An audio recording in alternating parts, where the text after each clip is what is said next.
When I was 14, a couple test drove me and another foster kid for a week, then sent him back an hour after choosing me because I wet the bed. When I overheard her on the phone that night, she said, maybe we should have kept Jamie, at least he was toilet trained. I stayed quiet. That was 4 years ago. Last month, she was arrested in front of her house. When I was 14, this couple pulled up to the group home in their Tesla, saying they needed to test 2 boys for a week. I was pick number 2. They explained they wanted to adopt 1 child to improve their home life, but first wanted to make sure they got the right fit. The woman adjusted her designer sunglasses. We've had disappointments before. A boy who seemed perfect, but had anger issues. Another who stole from us. She studied us like we were puppies at a pound. So we figured, why not trial 2 boys? See who fits our lifestyle better. The man nodded. It's like a week-long interview. Best behavior wins a family. Jamie was staring at his beat-up sneakers. I could see him already accepting defeat. The caseworker pulled me aside while they talked to Jamie. My caseworker squeezed my shoulder and whispered, just be better than him, whatever it takes. The first night was weird. This will be your room, my foster mom said. 2 beds, like a real brother's room. They made salmon for dinner. Jamie and I both rushed to set the table, bumping into each other. The woman laughed. There's enough love for both of you this week, she said. That night, Jamie whispered in the dark, I always lose these things. Don't feel bad when they pick you. I told him to shut up, but I couldn't stop my voice from shaking. Tuesday, she made pancakes shaped like Mickey Mouse. Jamie and I competed over who could compliment them more. Best pancakes ever. No, best pancakes in the universe. The man took us both to get new shoes. Jamie picked the cheapest ones. I did too. Some kind of foster kid code. Wednesday, they taught us to swim in their private pool. When changing, the man saw both our bruises. Mine from Davis. Jamie's looked older, deeper. Oh my gosh, he whispered. We're filing reports. You're both safe now. That afternoon, I accidentally called her mom. Jamie kicked me under the table, but she just laughed. That works, she said, then turned to Jamie. You too, sweetheart. Jamie's whole face changed. That night, we stopped competing. When Jamie spilled juice at dinner, I said I did it. When I couldn't figure out the TV remote, he helped without making it obvious. We were a team. Thursday, they took us to their country club. Our boys, they introduced us, not foster kids, their boys. Some woman said Jamie had the dad's eyes and he nearly cried right there. That night, Jamie showed me his only possession, a photo of his birth mom. She was 15 when she had me, he said. Sometimes I pretend she's looking for me. We stayed up talking until 3 a.m., planning how maybe they'd keep us both, how we'd be real brothers. They seem rich enough, Jamie said hopefully. Maybe they'll change their minds. I fell asleep believing it. Friday morning, the woman's eyes were red. The man kept clearing his throat. They'd made French toast, but neither of them ate. Jamie and I exchanged looks. We both knew that face, the we need to talk face. We've made our decision, the woman announced at breakfast. Jamie grabbed my hand under the table. Jamie, can we talk to you privately? He followed them to the living room. I heard crying. When he came back, his face was broken. They picked you, he whispered. I leave in an hour. We spent that hour in our room. He gave me the photo of his mom. Keep it safe, he said. Maybe we'll find each other again when we age out. I gave him my only good hoodie. The couple drove him away while I watched from the window. The woman was crying. We wish we could keep both, she said when they returned. But wishes don't mean poop in foster care. Friday night, they sat me down with cocoa and paperwork. We want to adopt you, the woman said. For real, forever. But all I could think about was Jamie's empty bed. Saturday felt different. They kept taking photos. We made pizza and I let them win the flower fight. The man showed me his workshop. For your room, he said about the birdhouse. Your room. Not Jamie's and mine, just mine. That night they tucked me in. Both beds still there. Jamie's stripped bare. Good night, Mom. Good night, Dad. They smiled so wide. I woke up screaming at 3 a.m. The nightmare was about my birth mom, but she had Jamie's scared eyes. I'd wet the bed, soaked through everything. I tried to clean it, but they heard. The woman flicked on the light and just stared. The man appeared behind her and his face went from concerned to disgusted. It's okay, the woman said, but she was already pulling out her phone. I heard her in the hallway. Yes, tonight. We didn't sign up for damaged goods. Maybe we should have kept Jamie. At least he was toilet trained. The man brought garbage bags. They didn't speak on the drive back. The woman kept checking her mirrors like I might pee in the Tesla too. The director sighed and led me back to my old room. Davis was waiting, smiling. Heard you tried to snitch. Full story on channel. Link below. Davis grabbed my shirt and slammed me against the wall hard enough to knock the wind out of me. His fist connected with my stomach, and I doubled over gasping while he whispered that snitches get worse than stitches. The director stood in the doorway watching like she always did when Davis handled problems. He hit me 3 more times before dragging me to the bathroom, where he shoved my head in the toilet and held it there until black spots danced in my vision. When he finally let me up, I was choking on dirty water, and he just laughed and told everyone I pissed myself again. Nobody helped me to the nurse even though blood was dripping from my nose onto the floor. That night I couldn't sleep because every time I closed my eyes, I saw Jamie's face when they told him he wasn't good enough. The next morning, they put me in the therapeutic wing after I threw a chair at the breakfast table when Davis called me a bedwetter. The therapist had thick glasses and kept writing notes while asking why I wet the bed at the Lawson's house. I stared at the wall and counted the cracks in the paint instead of answering her questions about trauma responses and regression. She wrote selective mutism on her clipboard and scheduled me for daily sessions. Lawsons. 5 days passed without me saying a single word to anyone. On the 6th day, Terry snuck into the therapeutic wing during shift change when the nurses were switching paperwork. He pulled out his phone and showed me security footage from the night I came back from the Lawsons. The video showed Davis attacking me in the hallway before I even made it to our room. But then Terry swiped to more videos and my stomach dropped. There were weeks of footage showing Davis beating younger kids behind the gym. Davis forcing 12-year-olds to fight each other for his entertainment while staff watched and did nothing. Davis selling pills to kids who couldn't be older than 10. Terry had been recording everything on his phone for months, waiting for someone brave enough to help him stop it. We spent the next hour uploading all 47 videos to a shared cloud folder using the therapeutic wing's computer while the nurse was on her smoke break. The videos showed Davis dealing drugs to middle schoolers in the bathroom, staff members taking bribes to look the other way, kids getting hurt while adults counted money in the background. Terry created 3 backup accounts and spread the videos across different platforms. 2 weeks into my therapeutic wing stay, I tried writing Jamie a letter I knew I'd never send. I told him about finding the videos and how Davis was hurting everyone. I wrote about how the Lawsons pool felt like heaven for those few minutes before everything went wrong. I crumpled it up and flushed it down the toilet because foster kids don't get to keep in touch. Ms. Carson came for her monthly check-in and found me in the rec room. I showed her one video on Terry's phone of Davis beating a 10-year-old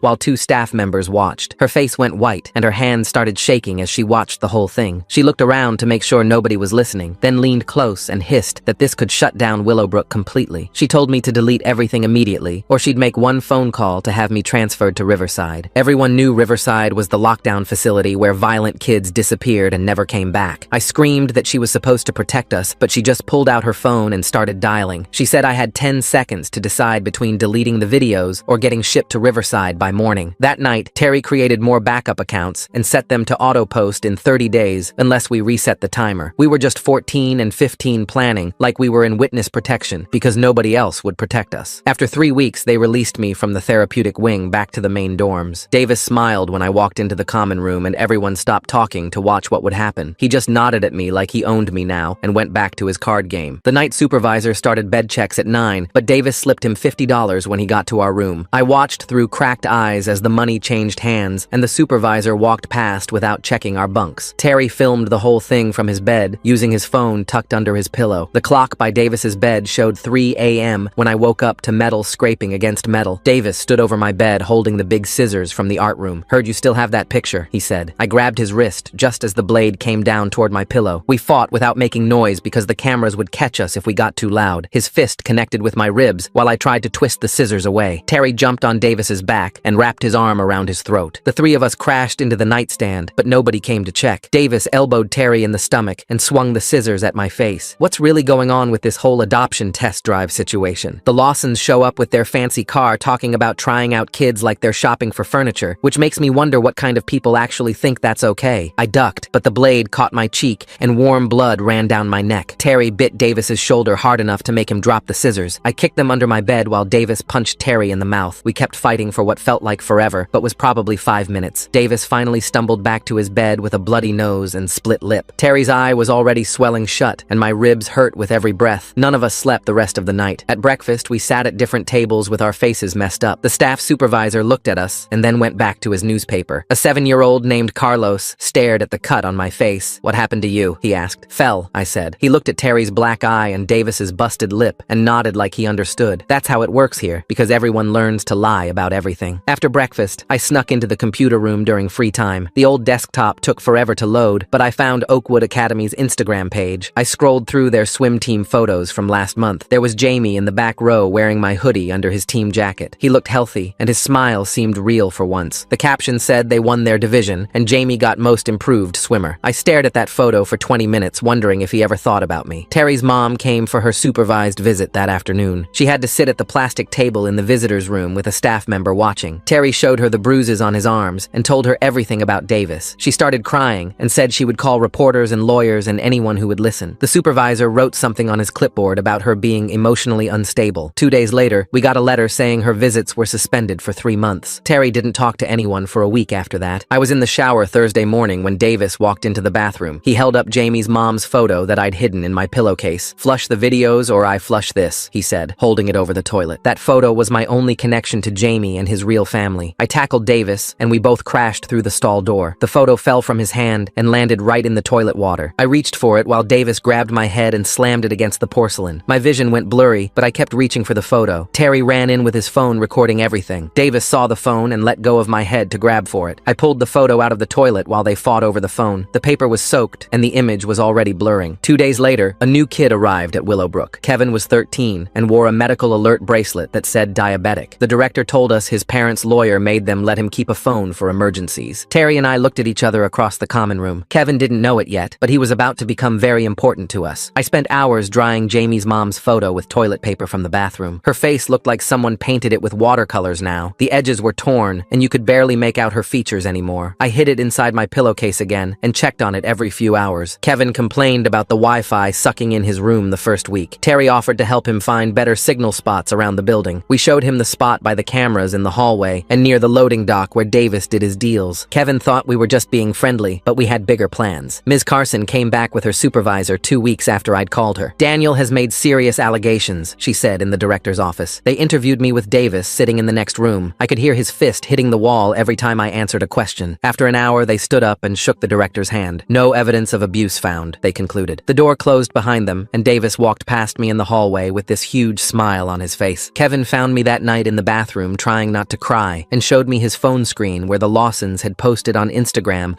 about Jamie having attachment disorders and needing special help at some treatment center. The caption said they were committed to helping their son through his mental health struggles, but the comments were all about how brave they were for not giving up on such a difficult child. I knew right then they were already setting up the story for when they dumped him too. A month passed after that failed investigation, and I started stealing printer paper from the library during study time, writing down everything that happened each day with exact times and who saw what. Terry found me one night with my stack of papers and called it evidence building, but I just called it survival because nobody else was going to save us. The night supervisor started bringing his nephew around after midnight, and we all knew the kid was dealing because he'd park his Honda behind the dumpsters and people would come and go all night. Kevin had fixed his old phone with parts from the computer lab and started recording the license plates, the handoffs through the kitchen window, even got clear video of money changing hands. We weren't just building a case against Davis anymore. We were documenting the whole rotten system. 3 weeks into this, the director called a surprise room inspection at 6 in the morning, and I knew Davis had planted something because he kept looking at me during breakfast. Terry had seen him near my room the night before and moved whatever pills Davis hid in my mattress into Davis's own locker while he was in the shower. When they found the baggie of oxys in his locker, Davis went absolutely crazy, throwing chairs and screaming that I set him up, but nobody believed him because of his record. They sent him to juvenile detention for 2 weeks, and the little kids actually smiled at dinner for the first time in months. I knew he'd be back though, because the system always brings them back no matter what they do. During those 2 weeks of peace, I taught Kevin how to encrypt his files on an old laptop we found in storage, and he showed me how every photo and video has invisible information called metadata that proves exactly when and where it was taken. We spent hours organizing everything, building folders of evidence that couldn't be questioned or dismissed. Terry's older brother Daniel got out of prison and came for family visiting day, which was usually just kids sitting alone in the cafeteria pretending their families might show up. Daniel was huge, covered in tattoos, and when Terry told him everything about Davis and the drugs and the beatings, Daniel leaned forward and asked for names, said he'd handle it his way. Terry shook his head and told him we were doing this legal, doing this right, that we had a plan. The day before Davis was supposed to come back, Ms. Carson pulled me aside after our session, and her hands were actually shaking when she told me Davis's uncle was a cop, that his whole family had connections throughout the system. She said if I didn't drop this whole thing,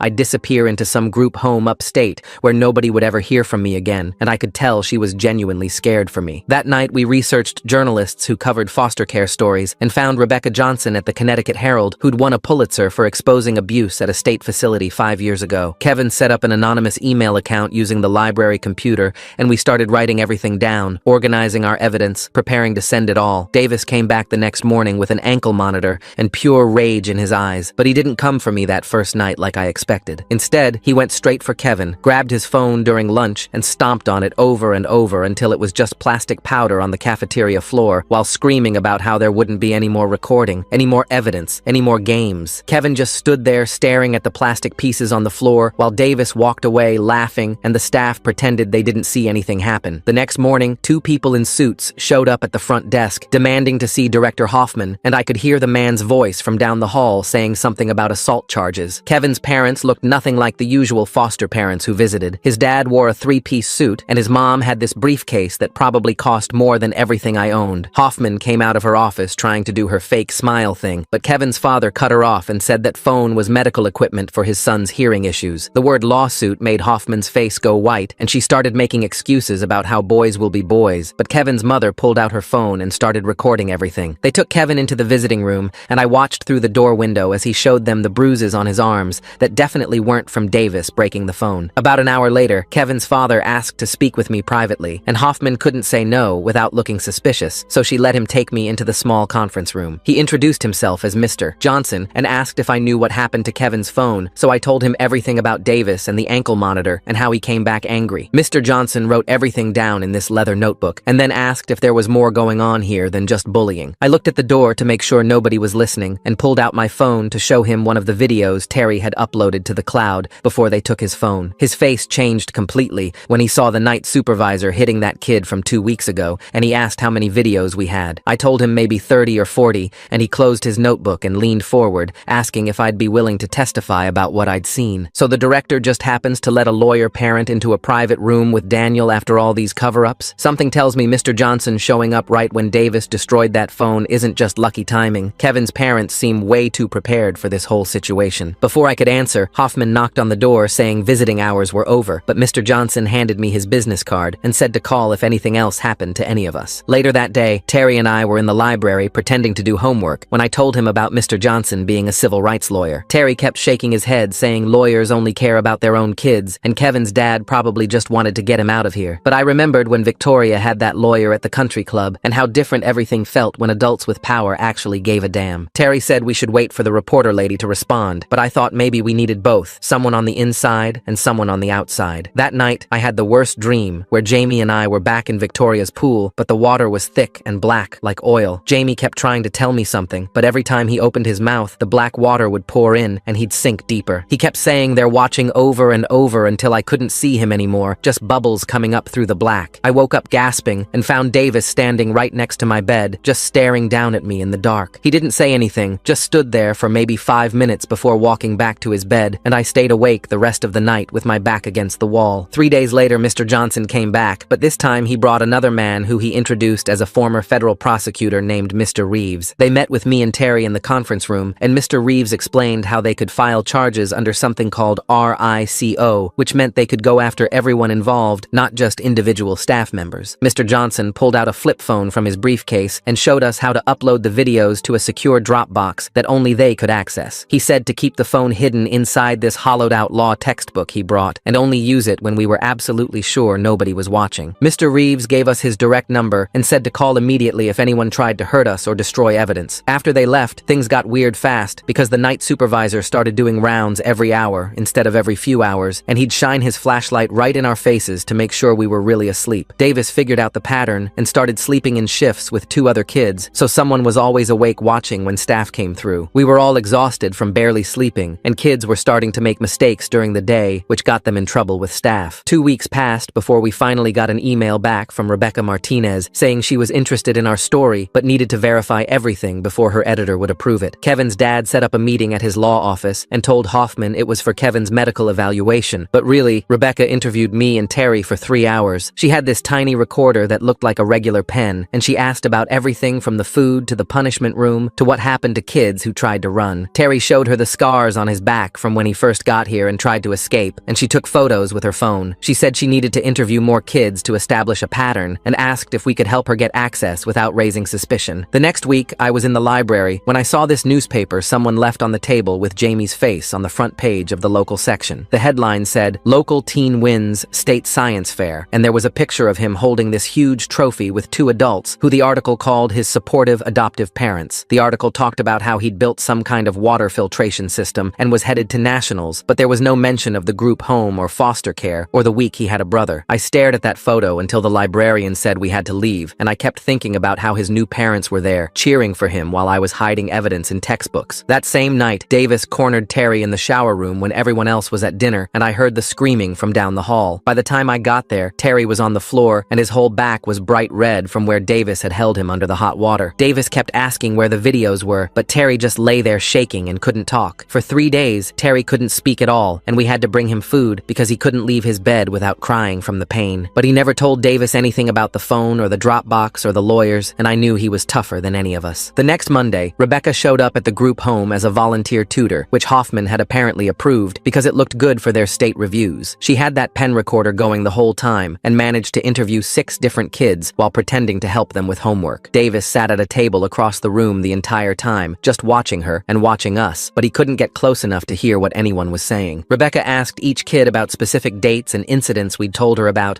and every single one had something to add that we hadn't even known about. One kid showed her burn marks under his shirt, and another talked about medication they were forced to take that made them sleep all day. She wrote everything down in this purple notebook while pretending to explain math problems, and I could see Davis getting more and more angry, but he couldn't do anything with Hoffman's office right down the hall. 2 days later, Kevin's parents filed their complaint, and suddenly we had state inspectors showing up for a routine visit that nobody expected. The director's face went white when they walked through the front door with clipboards and badges. Staff started running around like crazy, shoving contraband into closets and scrubbing rooms that hadn't been cleaned in forever. Davis watched it all happen, and I could see him putting pieces together in his head. He grabbed 3 older boys after lunch, and they started their own watch system. Kids stationed at every corner taking notes on who talked to who. We couldn't even whisper in the hallways anymore without someone reporting back to Davis. Terry and I started leaving notes in the bathroom stalls, writing on toilet paper that we'd flush right after reading. 3 months had passed since I came back from the Lawsons, and I realized one night that I hadn't cried once since then. Terry said trauma does that to you, makes you go numb inside. I told him being numb was better than feeling everything. The federal investigator showed up the next week, this serious woman in a suit who interviewed each of us alone in the conference room. Davis went first and played the perfect victim, telling her how scared he was of the younger kids causing trouble. But Kevin's dad had given her copies of all our videos, and Davis's story didn't match what was on tape. She called him back for a second interview, then a third, and each time he came out, his jaw was tighter. That night I woke up to smoke and screaming. Davis had lit Terry's mattress on fire while Terry was still sleeping on it. The smoke alarms were shrieking and kids were running everywhere, and in all that chaos, Davis leaned close to my ear. Your fault when someone dies. The fire department came with 3 trucks and cops and everything. They filed an official report about arson at a youth facility, which automatically triggered another state review. Kevin's father made sure that report went to 3 different agencies because he told us bureaucracy could be a weapon if you knew how to use it. After the fire, Davis changed completely. He stopped eating regular meals, stopped making threats, just sat there watching everyone with dead eyes. The little kids could feel something bad coming, and we started taking shifts, staying awake at night to watch him back. Then Rebecca's article dropped online with the title, Inside Connecticut's Willowbrook, a foster care nightmare, and all our videos were right there for everyone to see. Davis's face was blurred, but you could still tell it was him if you knew him. The article went viral in 6 hours with thousands of shares and comments. The next morning, news vans pulled up outside, and reporters started knocking on the doors. The director locked everything down and said nobody could have any outside contact at all. But Kevin's parents got an emergency court order from a judge, and suddenly we were allowed supervised phone calls with lawyers. That same night, the overnight supervisor Rodriguez disappeared with $30,000 from the office safe and a bunch of kids' ADHD meds he was planning to sell. When morning staff showed up and found the safe empty and Rodriguez gone, they had to call it in. His theft triggered an automatic state takeover because of the missing controlled substances. Federal marshals showed up at dawn with their badges and guns and serious faces. They pulled us all into the main hall and started separating kids into different rooms for questioning. A marshal with gray hair and tired eyes pointed at me and Terry and said we'd go first since Rebecca's article mentioned us by name. They took me to Hoffman's office where she sat behind her desk, looking smaller than usual, while 2 marshals set up a recorder. The gray-haired one opened a thick folder and started asking about Davis and everything that happened since I got here 3 years ago. I told them about the beatings and the threats and how he'd wait until staff left to corner kids in the bathroom. The marshal nodded and pushed Davis's file across the desk, showing reports from 2 other facilities with the same exact patterns of abuse. Hoffman's face went white when she saw the dates because they were from before Davis even came to our facility. The marshal asked her directly if she knew about his history, and she started crying but wouldn't answer. Why does Davis suddenly stop eating and making threats after the fire? That shift from aggressive to just watching with dead eyes makes me wonder what he's really planning now that everything's falling apart around him. They kept me in that office for 6 hours going through every incident, and every time staff looked the other way. When they finally let me out, Terry was waiting in the hallway, and we went to the cafeteria where investigators were boxing up files from the main office. Terry grabbed my arm and said we did it, but I was thinking about Jamie and wondering if he saw Rebecca's article wherever he was now. I kept picturing him reading about how I finally fought back and hoping he'd be proud of me for not giving up. That's when Davis's uncle showed up in his cop uniform, demanding to take Davis home. The federal agents blocked the door, and one of them said Davis was a federal witness now and couldn't leave. The uncle started yelling about family rights and jurisdiction,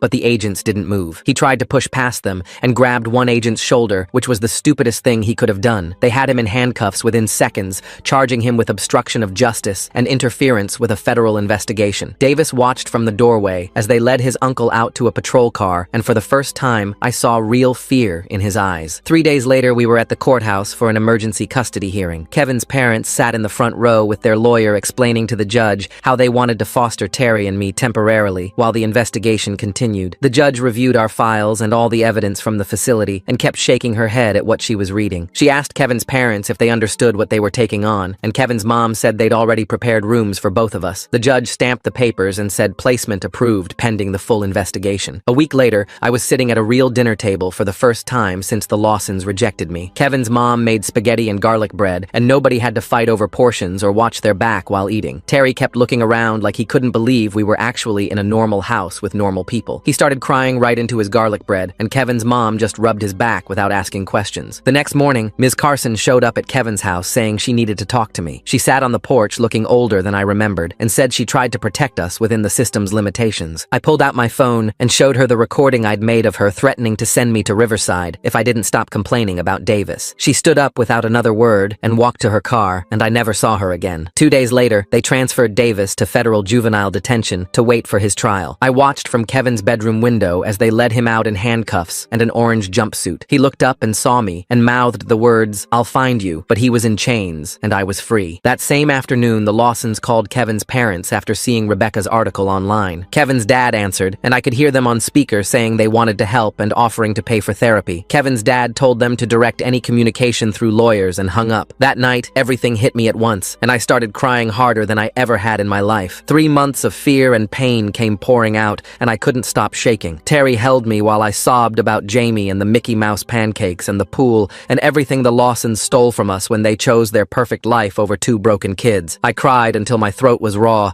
and Terry just kept saying, "It's okay, we're safe now," over and over. A month later, Rebecca's article won 3 journalism awards, and she sent us a check for the full prize money. Her note just said for college, and it was the first time anyone ever assumed we'd have a future worth saving for. 2 weeks after that, the FBI showed up at Kevin's house where Terry and I were staying and started asking questions about every staff member we'd ever met at the group home. They had boxes of files and photos of people I hadn't thought about in years, and they wanted to know everything about who touched us and when and how often. The lead agent kept writing down names, and Terry recognized half of them from his 3 years before I got there. Within a month, they arrested 17 people, including the night janitor who sold videos, 2 counselors who took bribes to look away, and the cook who drugged kids' food when Davis wanted them unconscious. The investigation went back 12 years, and they found records of hundreds of kids who got hurt, but we were just the ones who finally fought back and had proof. Other kids started reaching out through Rebecca's article comments, and Kevin's dad set up a private Facebook group that grew to 43 members in 2 months. We met every Sunday in Kevin's basement, and some kids drove 3 hours just to sit in that circle and say what happened to them. Daniel from 2019 had burns on his back from Davis's older brother, and Sarah from 2021 couldn't stop her hands from shaking when she talked about the isolation room. Kevin's mom made sandwiches, and his dad took notes for the lawyers, and we all just sat there realizing we weren't alone, and we weren't crazy, and it really did happen. I started seeing a therapist who worked with foster kids, and the first session she asked about the Lawsons, and I told her about wetting the bed, and she just looked at me and said, "That's a trauma response, not a failure," and I cried for 20 minutes straight. 3 months into all this, I got an email from Jamie that just said, "I found your name in the article, and I know what they did to you because they're doing it to me now, but different ways, please help me." My hands were shaking so bad,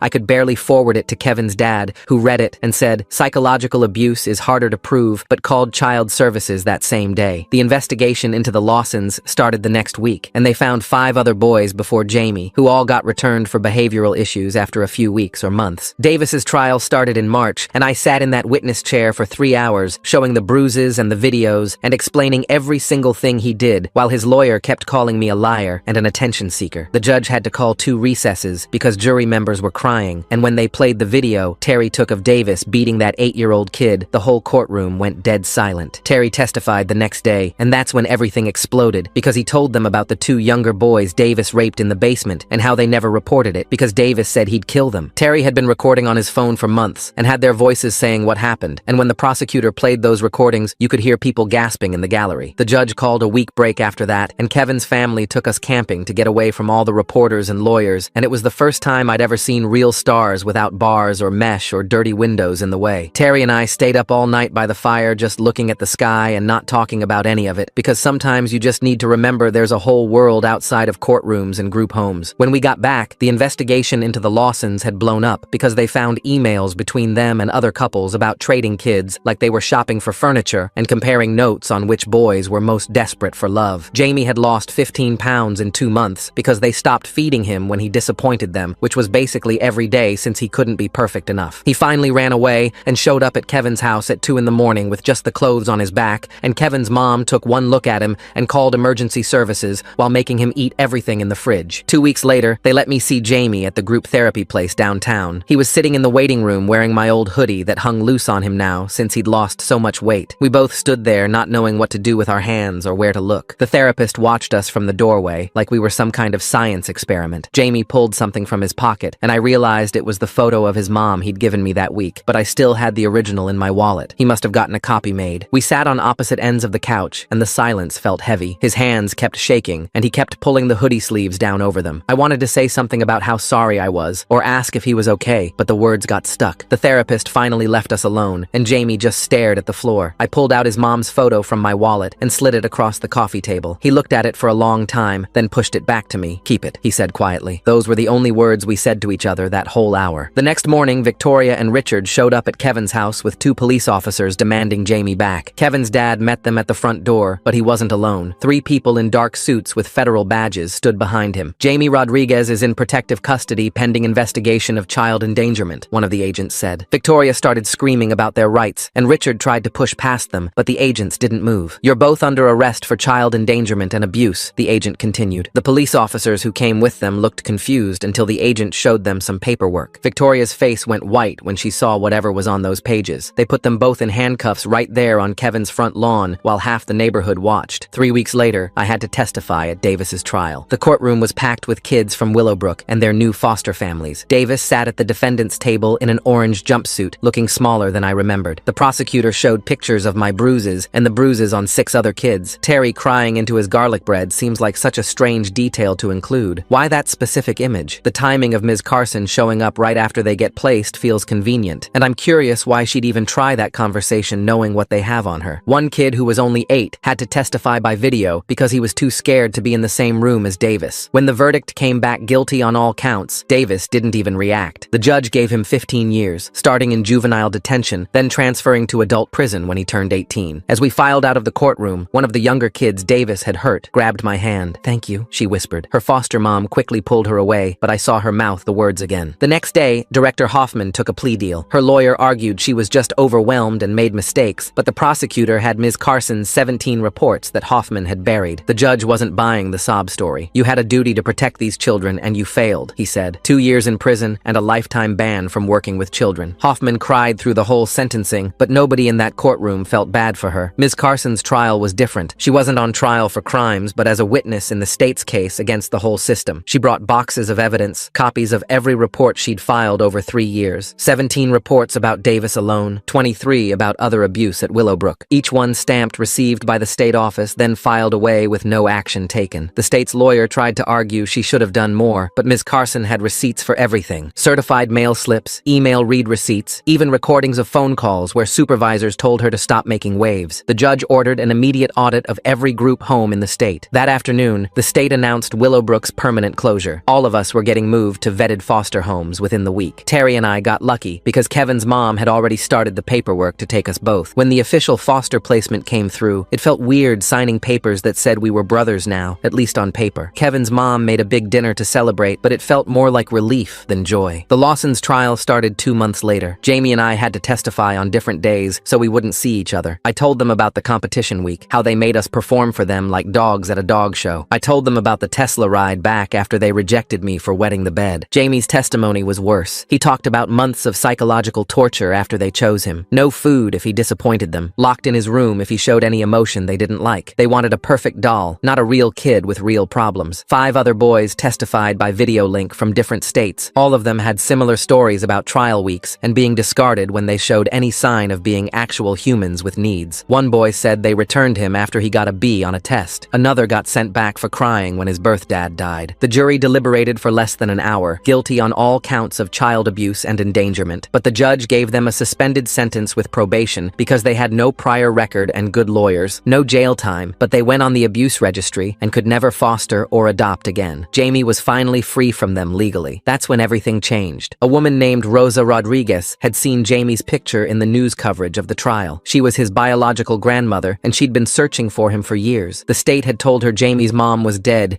and Jamie was adopted by a good family. All lies. Rosa had proof she'd tried to get custody when Jamie was a baby, but the state said she was unfit because she was single and worked 2 jobs. Now she had a house and a steady income, and she wanted her grandson back. The court set a hearing for 2 weeks later, and Jamie had to meet with his grandmother 3 times before then. After the second visit, he pulled me aside in the cafeteria at Kevin's house, where we were all staying temporarily. "She's blood," he said, looking at his hands, "but you're the only family who fought for me." I told him blood doesn't mean everything, but love might, and he should give her a chance. He nodded, but kept picking at his food. That same week, Kevin's dad filed the federal lawsuit against the state with over 400 plaintiffs from group homes across Connecticut. "This isn't about money," he told us at dinner. "It's about changing the system." The paperwork was thick as a phone book and had all our testimonies plus medical records and photos of injuries. 2 weeks passed fast, and the morning Jamie had to leave, we met in the backyard one last time. He pulled my old hoodie from his bag and handed it back all folded neat. I gave him his mom's photo that Kevin's parents had paid to get restored by some professional who fixed old pictures. We promised to stay in touch, even though we both knew how these things went in foster care. His grandmother Rosa showed up in a Honda Civic with Puerto Rican flags hanging from the mirror and hugged him so tight I thought she might break him. 6 months went by in Kevin's house with therapy twice a week and nightmares most nights. The adoption hearing came in April with Terry and me standing in front of a judge who asked if we wanted to change our names. Terry kept Walker and I kept Smith because Daniel Smith survived Willowbrook, and that meant something. Kevin's mom cried when the judge signed the papers, and his dad took us all out for steaks. My first day at regular high school felt weird without the group home label following me around. Some girl in chemistry asked about the scars on my arms, and I just said I got them fighting back, which was true enough. Terry started his YouTube channel that week, talking about foster survival tips, and got 1,000 views the first day. Kids from all over started messaging him with their own stories, and we spent hours every night responding because nobody should fight alone. Sometimes I still wake up at 3 in the morning expecting Davis to be standing over my bed. The house stays quiet and safe, but my body remembers everything. Kevin's mom usually finds me in the kitchen making toast, and she makes cocoa without asking questions, which helps more than she knows. The lawsuit settled 8 months after we filed for $50 million split between all the survivors, plus federal oversight of Connecticut's foster system going forward. We actually changed the law and saved other kids from what we went through. Jamie texted me pictures from his new swim team, where he made varsity as a freshman. His grandmother's house looked small but clean, and he was smiling real in every photo, not that fake foster kid smile we all learned. Rebecca asked me to write everything down for her follow-up article, so I spent 3 weeks typing it all out with Terry adding his parts and Kevin editing for grammar. When Kevin's parents read the final version, his mom grabbed my hand and said, "We survived hell, and now we had to live." So we do that every single day, just trying to live normal lives after everything. Terry goes to therapy and talks to other foster kids online while I swim laps at the Y and try not to flinch when people touch me unexpected. Jamie visits once a month, and we play video games and don't talk about Willowbrook unless one of us needs to. Kevin's parents never ask us to call them mom and dad, but sometimes we do anyway. The nightmares come less often now, but they still come. Davis got 15 years, and the director got 10, and Ms. Carson died of a heart attack before trial. Sometimes I Google the Lawsons and wonder if they think about that week, or if they found another kid to test drive. Rosa sends me Puerto Rican food sometimes with notes saying I'm Jamie's brother, and that makes me family too. The foster system is still broken, but at least 400 kids got justice and money for college. I start freshman year at UConn in the fall studying social work because somebody who lived it needs to fix it. Terry's YouTube channel has 50,000 subscribers now, and he got invited to speak at conferences about trauma. We survived and we're healing, and some days that's enough. Most days, it has to be. That was such a cool dive into all those puzzling moments. I love going down these rabbit holes with you. Can't wait to do it again. Subscribe for more content like this.